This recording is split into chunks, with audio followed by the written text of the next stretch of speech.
Hello guys, কি মনে হচ্ছে দোকান থেকে একটা কেক কিনে নিয়ে এসে ফটো তুলে আপনাদের সামনে রেখে দিয়েছি, তাই মনে হচ্ছে কি? একেবারেই নয়, কেকটা আমি বানিয়েছি। কেকটা দেখতে কেমন হয়েছে সেটা আপনারা বলবেন, তবে আমি বলতে পারি কেকটা বানানো ভীষণ সহজ আর খেতে দারুণ হয়েছিল। যে কোনো অনুষ্ঠানে অনেক টাকা দিয়ে এই রকম ধরনের কেক না কিনে আপনি নিজে হাতে কেক বানিয়ে কিন্তু আপনার প্রিয়জনকে গিফট করতে পারেন। নমস্কার বন্ধুরা, গরম মশলায় আপনাদের সবাইকে স্বাগত। বেসিক কেকটা বানানোর জন্য সাধারণ একটা অ্যালুমিনিয়ামের বাটি নিয়ে তার মধ্যে সামান্য একটু রিফাইন অয়েল দিয়ে ব্রাশের সাহায্যে ব্রাশ করে দিচ্ছি। যদি ব্রাশ না থাকে হাতের সাহায্যে ব্রাশ করে দেবেন। এইবার সাধারণ একটা পেপারকে বাটির আকারে কেটে নিয়ে এর মধ্যে বসিয়ে দিলাম। সবার বাড়িতে কেক টিন থাকে না, এরকম বাটি কিন্তু মোটামুটি সবার বাড়িতেই থাকে, তাই আজকে কেকটা বাটিতে বানাচ্ছি। একটা বোলের মধ্যে half cup refine oil, half cup sugar dust নিয়ে নিয়েছি। সুগার ডাস্টটাকে মিক্সিতে আমি গুঁড়ো করে নিয়েছি, ভালো করে মিশিয়ে নিলাম। এইবার এর মধ্যে দিয়ে দিয়েছি 2 কাপ মতো ময়দা। হাফ কাপ মিল্ক পাউডার দিলাম। মিল্ক পাউডার দেওয়াটা অপশনাল, তবে দিলে টেস্টটা ভালো হয়। 4 চামচ কোকো পাউডার দিয়ে দিলাম। 1 কাপ রুম টেম্পারেচারে থাকা দুধ দিয়ে দিয়েছি। প্রথমে 1 কাপ দুধ দিয়ে ভালো করে মিশিয়ে নিয়েছি, তারপর আবার আমি দুধ অ্যাড করব। কতটা দুধ ইউজ করছি সেটা আপনাদেরকে লাস্টে বলে দিচ্ছি।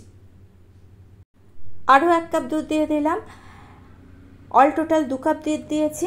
এরপর আরও হাফ কাপ মতো দুধ দিলাম, অর্থাৎ অল টোটাল 2.5 কাপ দুধ দিয়ে ব্যাটারটা আমি তৈরি করে নিয়েছি। দিয়ে দিচ্ছি 1.5 চামচের থেকে একটু কম বেকিং পাউডার আর হাফ চামচের থেকে একটু কম বেকিং সোডা। ভালো করে কেক ব্যাটারটার সঙ্গে বেকিং পাউডার আর বেকিং সোডাটাকে মিশিয়ে নিলাম। কেক ব্যাটারের মধ্যে দিয়ে দিচ্ছি 2 চামচ ভিনিগার। ভিনিগার দিতে অসুবিধা থাকলে 4 চামচ লেবুর রস দিয়ে দেবেন। ব্যাটারের সঙ্গে ভিনিগারটাকে ভালো করে মিশিয়ে নিয়ে ব্যাটারটাকে আমি যে পাত্রটা কেকের জন্য তৈরি করে রেখেছিলাম সেই পাত্রের মধ্যে ব্যাটারটাকে ট্রান্সফার করে দিচ্ছি। চামচ দিয়ে ব্যাটারটাকে উপর থেকে একটু প্লেন করে দিলাম আর বাটিটাকে একটু ট্যাপ করে দিচ্ছি। একটা কড়াইয়ের মধ্যে 3 কাপ লবণ দিয়ে 10 মিনিট কড়াইটাকে ঢেকে প্রিহিট করে রেখেছিলাম। এইবার প্রিহিট করা কড়াইয়ের মধ্যে একটা খাবার রাখা স্ট্যান্ড বসিয়ে কেকের বাটিটাকে বসিয়ে দিচ্ছি। কড়াইয়ের ঢাকনা বন্ধ করে দিচ্ছি। ঢাকনার মধ্যে বা উপরে যে ছিদ্রটা আছে সেটা একটা আটা দিয়ে বন্ধ করে দিচ্ছি। মিডিয়াম ফ্লেমে কেকটাকে আমি 40 মিনিট বেক করে নেব। আর তার মধ্যে অন্য কাজ সেরে নিয়েছি কিছুটা ক্রিম বিস্কুট। যে কোনো ক্রিম বিস্কুট আপনারা নিতে পারেন।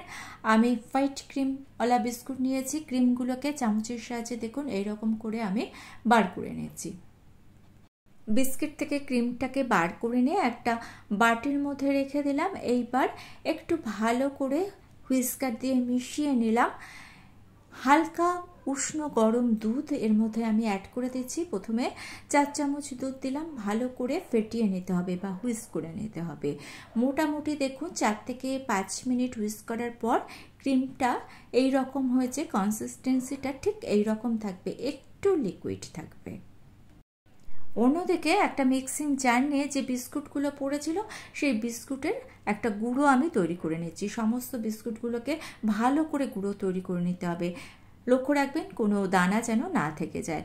বিস্কুটের গুঁড়োর মধ্যে অল্প অল্প করে নর্মাল টেম্পারেচারে থাকা দুধ দিয়ে একটা ডো তৈরি করে নিতে হবে। দুধটা অল্প অল্প করে দেবেন, তা না হলে কিন্তু ডোটা বেশি নরম হয়ে যাবে। দেখুন মোটামুটি 10 চামচ মতো দুধ লেগেছে। একটা ডো আমি তৈরি করে নিয়েছি। ডোটা কিন্তু খুব বেশি শক্ত হবে না। শক্ত যদি হয় তাহলে এর পরে যে আমরা কাজটা করব সেই কাজটা করতে অসুবিধা হবে। ডোটা খুব শক্ত না আবার খুব নরমও নয়। ডোটা থেকে কিছুটা অংশ নিয়ে হাতের সাহায্যে গোল করে নিয়ে এই রকম দেখুন আমি শেপ দিয়ে নিলাম। এই রকমভাবে 5টা জিনিস আমি বানাবো। আর এই 5টা গোল অংশগুলোকে আমি ঠিক পরপর দেখুন আমি যেভাবে রাখছি এই রকমভাবে রেখে দিতে হবে। দেখুন আমি রেখেছি। এইবার হাতের সাহায্যে ফোল্ড করে দিতে হবে। ভয় পাবেন না, খুব সহজে ফোল্ড হয়ে যাবে। ঠিক দেখুন একটা গোলাপ ফুলের শেপ নিয়েছে, কিন্তু মোটামুটি বোঝা যাচ্ছে যে এটা একটা গোলাপ ফুল। দুদিকেই গোলাপ ফুলের একটা শেপ নিয়েছে, মাঝখান থেকে কেটে দিলাম। এইবার পাপড়িগুলোকে আমি একটু ঠিক করে দিচ্ছি। একবারে কিন্তু 2টো গোলাপ ফুল আমরা তৈরি করে নিতে পারি। ক্যামেরাতে খুব একটা ভালো বোঝা যাচ্ছে না, তার কারণ হচ্ছে কালারটা ব্ল্যাক। নিজেরা যখন বানাবেন দেখবেন খুব সহজেই গোলাপ ফুলটা তৈরি হয়ে যাবে। অন্যদিকে কেকটা আমাদের দেখুন রেডি হয়ে গিয়েছে। ঢাকনা খুলে দিয়ে আমি কেকটাকে একটা টুথপিকের সাহায্যে চেক করে নিচ্ছি। কেকের সাইড এবং মাঝখানের অংশ দুটোই চেক করে নিলাম। টুথপিকটা ক্লিয়ার এসছে, তার মানে কেকটা ঠিকঠাক বেক হয়েছে। সাঁড়াশির সাহায্যে কেকটাকে তুলে নিয়ে একটা প্লেটের ওপর বসিয়ে আর একটা প্লেট দিয়ে ঢেকে একটু ফাঁকা করে রাখলাম। 8 ঘন্টা পর কেকটা পুরোপুরি ঠান্ডা হয়ে গিয়েছে। ছুরির সাহায্যে কেকটাকে একটু ছাড়িয়ে নিয়ে একটা প্লেট দিয়ে বাটিটাকে উল্টে দিয়ে কেকটাকে আমি ডিমোল্ড করে নিচ্ছি। গরম অবস্থায় ডিমোল্ড করবে না, কেকটা ভেঙে যেতে পারে। উপর থেকে পেপারটাকে সরিয়ে দিলাম। দেখুন কেকটা কি সুন্দর হয়েছে, একেবারে নরম ফ্লাফি কেক তৈরি হয়েছে। যে ক্রিমটা বানিয়ে রেখেছিলাম সেটাকে আরেকটু ফেটিয়ে নিলাম। এইবার ক্রিমটাকে আমি কেকের উপর দিয়ে স্প্রেড করে দেবো। ক্রিমের পরিমাণটা আপনারা নিজেদের পছন্দ অনুযায়ী দেবেন। আমি একটু কম ক্রিম এখানে ব্যবহার করেছি। আপনাদের যদি ক্রিমে অসুবিধা না থাকে তাহলে আরেকটু বেশি দেবেন, দেখতেও ভালো লাগবে, খেতে আরও বেশি ভালো লাগবে। আর দেখুন গোলাপ ফুলগুলো সব রেডি হয়ে গিয়েছে। একটা রেড গোলাপ ফুলও আমি বানিয়েছি সাধারণ বিস্কুটের গুঁড়োর মধ্যে সামান্য একটু ফুড কালার দিয়ে ডো তৈরি করে যেভাবে ব্ল্যাকটাকে বানিয়েছি রেড দুটোকেও ঠিক একইভাবে বানিয়েছি। একটু বিস্কুটের গুঁড়ো উপর থেকে ছড়িয়ে দিলাম, এটা অপশনাল, দেখতে সুন্দর লাগার জন্য দিয়েছি। কেকটাকে আপনারা আপনাদের মনের মতো করে সাজিয়ে নিতে পারেন, নিচে করে চেরি দিতে পারেন, আমি জেমস দিয়েছি। যে কোনো অনুষ্ঠানে এরকম কেক কিন্তু আপনারা সহজেই বানিয়ে নিতে পারবেন। ভিডিওটা ভালো লেগে থাকলে চ্যানেলটা সাবস্ক্রাইব করে নিয়ে পাশে থাকা বেল আইকনটা প্রেস করে দিয়ে অল অপশনটা ক্লিক করে দেবেন। তাহলে যখনই নতুন কোনো ভিডিও আপলোড করব তার নোটিফিকেশন আপনাদের কাছে পৌঁছে যাবে। বাড়িতে বানালে কমেন্টস করে জানাতে ভুলবেন না আপনাদের কেমন লাগলো।